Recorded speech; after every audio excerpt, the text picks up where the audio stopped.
Greenland has always been there. The ice didn't change. The land didn't move. So why did it suddenly become a global issue? When a place becomes important overnight, it's never about the place itself. It's about the world changing around it. Greenland didn't rise.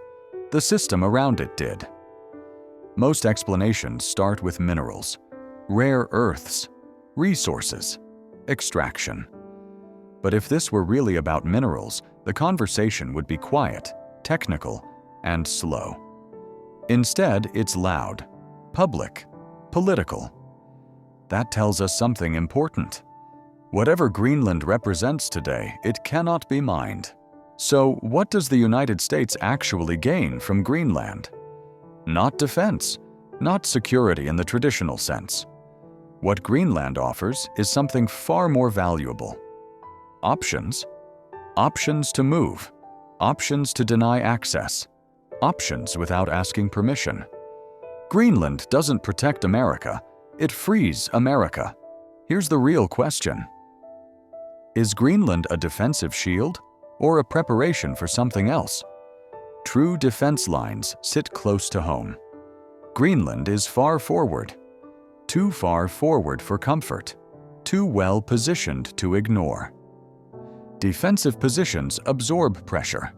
Forward positions project it. If Greenland were a direct threat to Russia, Moscow would already be reacting. It isn't. Russia didn't escalate, didn't mobilize, didn't even protest seriously. Instead, it mocked the idea. That tells us Greenland is not where Russia expects the real fight. From Moscow's perspective, Greenland is expensive terrain. High cost, low payoff. If America wants to invest there, Russia is happy to let it happen. Why fight where you don't plan to win? Russia is not ignoring Greenland, it's deprioritizing it. China's reaction is even more interesting, because China isn't reacting at all. Beijing doesn't compete where intentions are obvious. Greenland is loud, visible, predictable. China prefers the opposite. While others move north, China looks west and south. Greenland matters even if no war ever happens. Because geopolitics is not about battles. It's about positioning. It's about who gets to move first and who is forced to react. Greenland is not the conflict. It's the signal. So if Greenland is not the battlefield, what is it? It's a preparation zone, a place to shape conditions before anything begins. Wars are not won where they start. They're won where preparation happens. Despite all the attention, the next major conflict will not start here. The Arctic is too visible, too monitored, too predictable. That's exactly why it matters, but not as a trigger.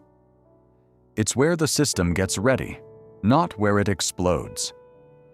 The real pressure points are elsewhere: the Pacific, the South China Sea, Taiwan. Greenland is connected to this not by geography, but by timing. What happens in the north buys space in the south. America is not trying to own Greenland. It's trying to remove constraints. No vetoes, no delays, no negotiations in a crisis. This isn't imperialism. It's operational freedom. Russia understands something many don't. America preparing in the Arctic does not threaten Moscow's core interests. In fact, it helps. It locks American resources into a region Russia does not plan to contest. That's not weakness, that's strategic relief. China is watching carefully. Not because Greenland threatens Beijing, but because it reveals Washington. Every visible move reduces uncertainty. And in strategic competition, uncertainty is power. Here's the paradox. If no war ever happens, Greenland still mattered. Because it reshaped expectations. It told everyone who is willing to move first, and who is not. In geopolitics, that alone changes behavior. Greenland is not about ice. It's not about minerals. And it's not even about war. It's about who shapes the future before it arrives. Those who understand this are already moving.